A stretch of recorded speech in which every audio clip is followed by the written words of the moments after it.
Okay, then we're getting podcast 2.5, the last podcast of the unit, out of the way, talking about electromagnetic radiation and the light calculations that go along with them. So, without further ado, we will be starting on page 18.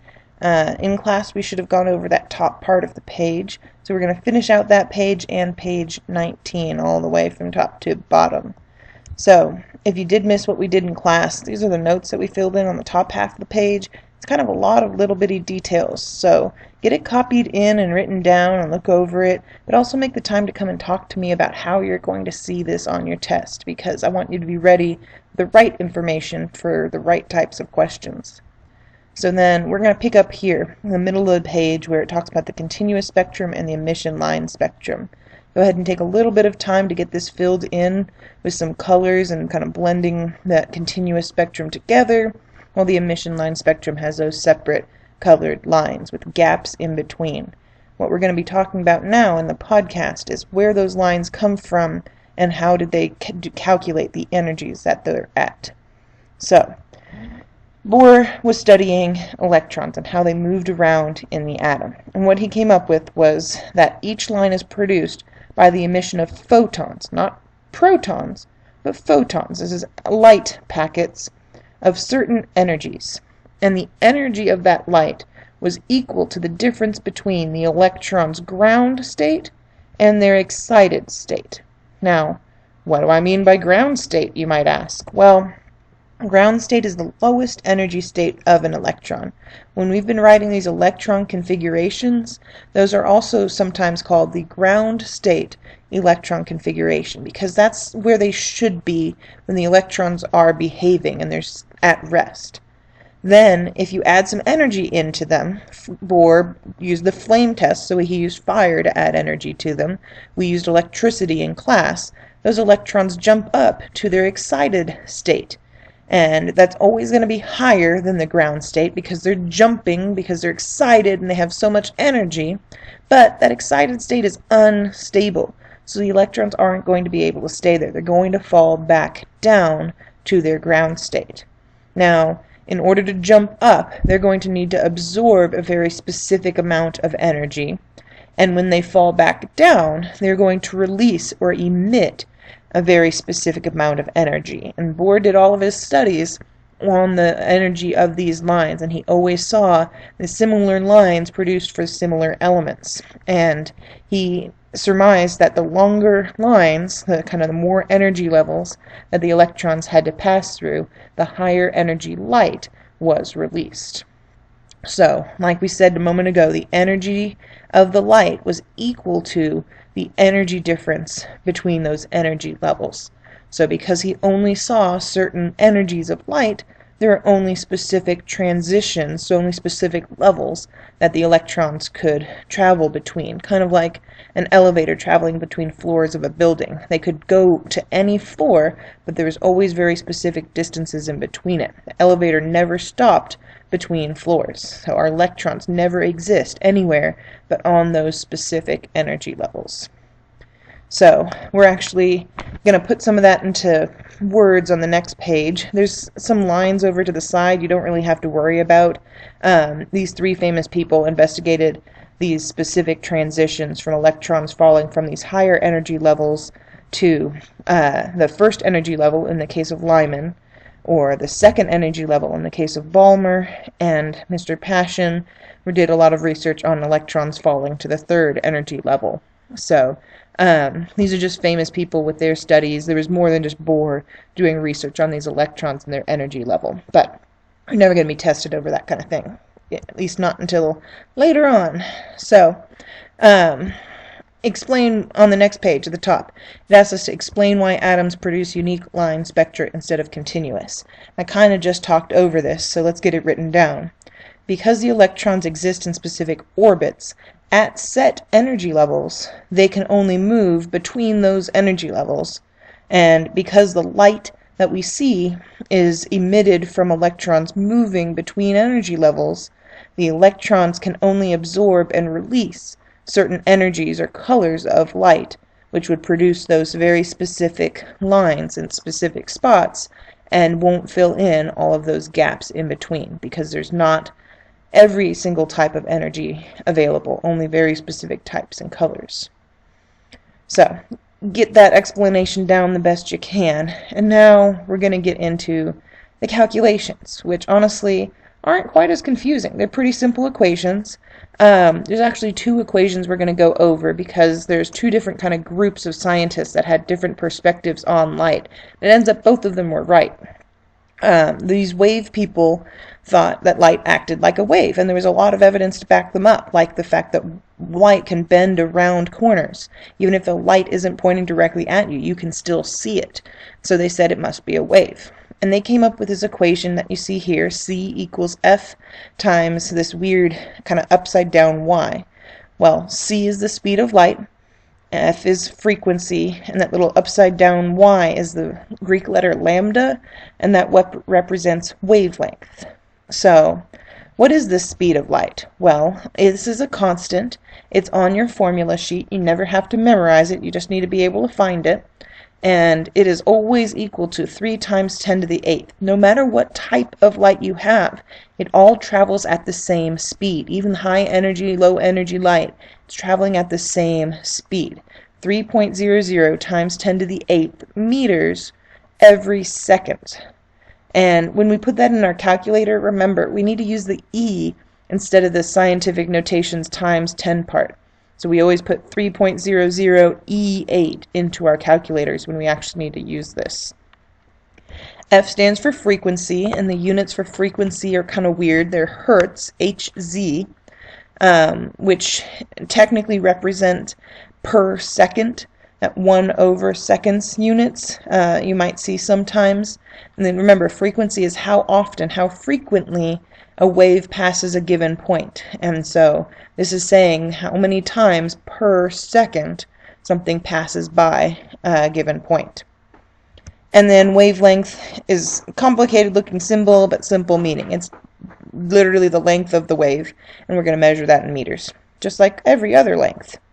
Now, real quick note, wavelength has to be in meters. If you're given the wavelength in nanometers, you need to add E-9 to that number to turn it into meters.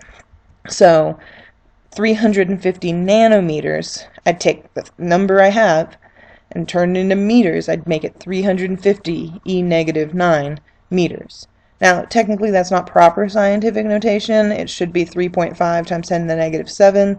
But if you put that number in the calculator, it'll turn it into the right form for you.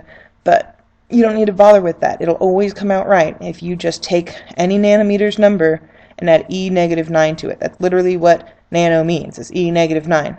So 350 E-9 meters. There we go. So once we have all of those numbers in the right form, we can plug them into this equation.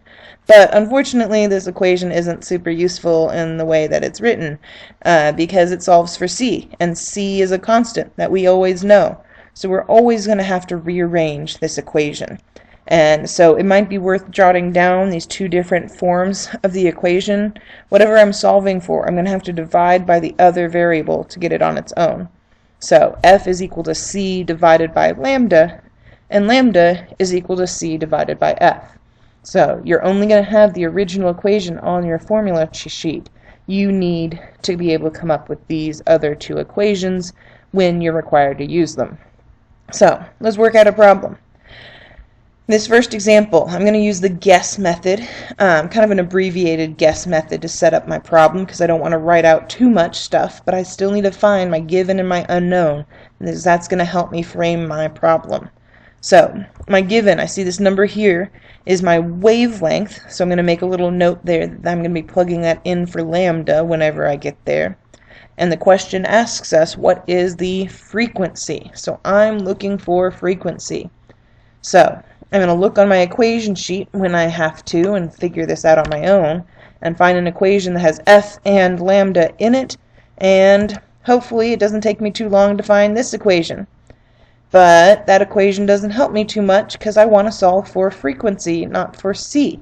So I need to rearrange that in order to get F by itself, and it's a lot easier to rearrange this and do the algebra now instead of after I have those crazy scientific notation numbers in there. So let's go ahead and rearrange this. Divide by lambda, and F is equal to C divided by lambda. Then I also look on my handy-dandy equation sheet when I'm plugging in these numbers, because C is equal to 3.00E8. Then I'm going to take that number divided by my given wavelength, 4.90E negative 7. When I plug that into my calculator, I get this. But I know I shouldn't have to write down all of those numbers. I'm going to look at the given information again. The given had 3 sig figs, so I'm going to round this to 3 sig figs. Remember, only the base, that coefficient before the times 10 part, counts as significant figures. So that's my correctly rounded answer. Then I'm going to add my units. Frequency is always measured in hertz, and I'm done. Not too painful. Simple algebra. Complicated kind of numbers to plug into it. But as long as you know how to get that E, then you're always going to end up with the right answer. So let's get to know our second equation. This one tells us that E is equal to H times F. And actually, right above that, it talks about a quantum. These people that came up with this second equation thought that light actually acted like a particle because it could bounce around like a ball bounces off of walls and through space. So it can't be a wave, it has to be a particle. And they called their particles or packets of light energy photons. So that's what we're talking about when you talk about a quantum or a photon. That's just a single kind of unit of light energy. And they came up with this equation for the energy of light being equal to H times F. Now, E is energy, measured in joules. You kind of seen those units on your last test. H is Planck's constant. This guy Planck is the one that came up with this fancy equation, and his constant is 6.63 E negative 34 joule seconds. That is also on your equation sheet right next to the C, so they're together. At least you can find them easily. It's always going to be given to you. And then F again is frequency, which should be measured in hertz still. So those are our equations, our units. And luckily this time the equation is usable the way that it's written if we want to solve for energy. We have to rearrange it if we want to solve for frequency. So depending on the problem, we'll have to be able to get that equation in terms of frequency. But let's look at what kind of problem we've got here. This problem gave us frequency, okay, and it asked us to find energy. So when I look for my equation, I want one that has energy and frequency in it, and luckily we just learned one. And E is equal to H times F. Well, H is on my equation sheet given to me. Multiply that by the F that's given to me in the problem, and my calculator tells me that I've got the answer already. Make sure we round that. My given was 3 sig figs, so this gets rounded to 3 sig figs. And energy is measured in joules. And there's my answer. So there's one more problem to work out, and it's very similar to the first. I see that it asks us about energy, but this time my given is my wavelength. So I'm trying to find energy, and I only have wavelength. And when I'm looking at my equation sheet, there's no equation that has E and wavelength in it, at least not that we've seen so far. So far, these two separate equations have both of my separate variables, so I'm thinking that maybe I have to rearrange this equation, solve for F so that I can get C divided by lambda, then plug that in for F here in order to get this equation. And while that does work, there's a third equation right underneath these two, where once we discovered that both of these groups of scientists were right, that light can be a wave or a particle, then we can put these equations together to get one big overall equation that does have E and lambda in it. So, yet again, this is on our equation sheet, and we can use it here to solve for energy. Notice it has both of our constants in it, C and H. And I just need to take those two numbers divided by my lambda. Now I'm going to have you plug those numbers in, go back and look at your notes, find those constants, find your given and lambda, plug them in. I don't need you to find the answer. I'm actually going to give you that answer there and the units, because I know some of you don't have a scientific calculator at home. So I want to see you set that up.